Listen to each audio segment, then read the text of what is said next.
সাবেক প্রধানমন্ত্রী শেখ হাসিনার সরকারের পতনের পর গেল ১৬ বছরে গুম হওয়া মানুষদের খুঁজতে হঠাৎ করে আলোচনায় আসে আয়নাঘরের। মঙ্গলবার সেখান থেকে মুক্তি পান প্রায় ২ শতাধিক মানুষ।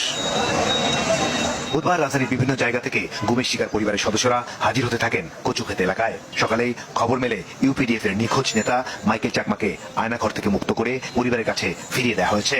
এরপর ভিড় বাড়তে থাকে সেখানে। কারো ভাই নিখোঁজ, কারো বা স্বামী।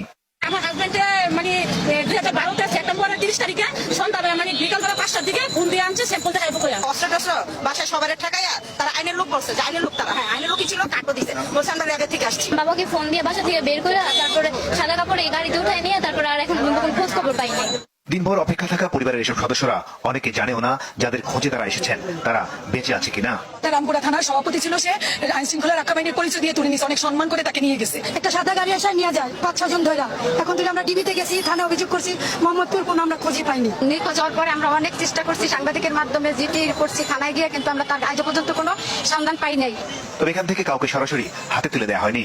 যারা এখান থেকে মুক্ত হয়েছেন সকলকে বাড়িতে পৌঁছে দেওয়া হয়েছে। ঢাকা চ্যানেল ইকরাম হোসাইন।